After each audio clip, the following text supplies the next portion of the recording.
Bonjour! Alors, la ressource coup de cœur que j'ai choisie semble peut-être un petit peu à côté de ce qui va être proposé.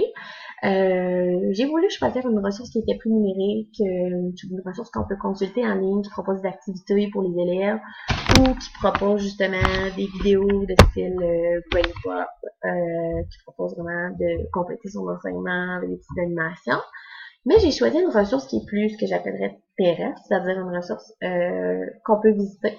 Donc, une petite visite qu'on peut faire avec les élèves, qui est selon moi une ressource, qu'on oublie souvent d'exploiter parce qu'on oublie que dans notre milieu, ben, on peut exploiter tout ce qu'il y a pour développer des sciences et techniques. On peut, surtout au niveau de l'univers vivant, on peut explorer plusieurs choses. Bon, vous avez le site du marais de la rivière Austrie, donc c'est ce que je vais proposer. C'est situé à Magog dans les cantons de l'Est, c'est près de chez moi. Puis moi, je le visite souvent, mais j'oublie parfois que ça peut être une ressource justement à exploiter avec les élèves. Puis je voulais vous le proposer si jamais vous venez dans la région avec les élèves. Ça peut être une ressource très intéressante pour vous. Donc, ça traite bien évidemment de l'univers vivant en sciences et technologies. Ce que j'ai relevé, c'est justement que c'est dans le milieu de l'enfant. Donc, ça permet vraiment de faire des liens avec ce qui se trouve dans son milieu et les sciences et technologies. Les enfants sont souvent passionnés par tout ce qui est animal, tout ce qui est végétal, tout ce qui se trouve autour d'eux. Donc, je trouve ça intéressant. C'est une raison du choix que j'ai fait. Aussi, on parle dans le marais justement des oiseaux, mais aussi des végétaux, de différents types d'animaux, de mammifères, d'amphibiens. Donc, ça permet justement d'aller explorer plusieurs thèmes en sciences et technologies. Puis en plus, je trouvais que c'était une ressource intéressante parce que il y a un point des profs sur le site internet qui permet justement de choisir des activités qu'on va faire vivre à nos élèves qui permettent de développer des compétences.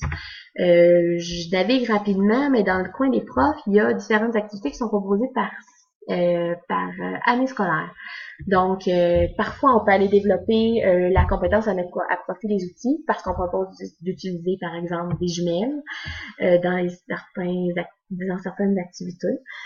Sinon, on peut proposer aux élèves de développer la compétence à expliquer ou à trouver des solutions à des problèmes scientifiques et technologiques parce que les élèves peuvent être amenés à se poser la question pourquoi tel animal ou tel insecte, tel oiseau cohabite avec tel autre oiseau, pourquoi il habite dans ce milieu-là, qu'est-ce qui lui favorise, qu'est-ce qui fait en sorte que cet animal-là peut habiter dans le marais.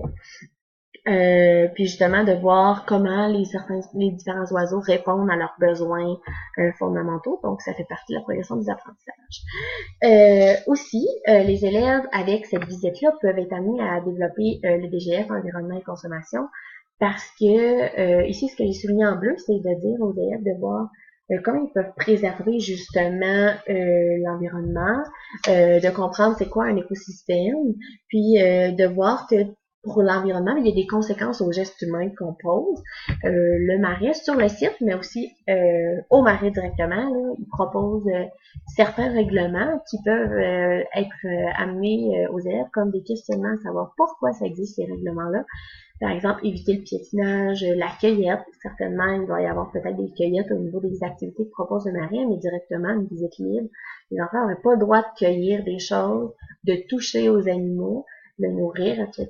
parce qu'il y a des règlements qui sont importants justement pour préserver le marais, préserver l'habitat où ces oiseaux, ces animaux-là demeurent. Donc, pour s'assurer de leur sécurité et de leur survie. Aussi, les élèves, là je navigue un petit peu, il y a des images là, de ce qui est proposé aux élèves avec des jumelles et différentes activités là, qu'ils peuvent explorer. Il y a une carte sur le site internet là, si on veut travailler avec les élèves. Aussi, sur le site, il y a certaines documentations qui sont proposées là, sur soit ce qu'on peut observer dans le marais. Donc, ça peut permettre aux élèves de justement consulter cette documentation-là. Puis, c'est important en sciences et technologies, justement, que les élèves aient accès à différentes documentations, à différents éléments pour justement proposer des explications à des questions qu'ils ont formulées avant d'aller au marais. Sinon, ils peuvent aussi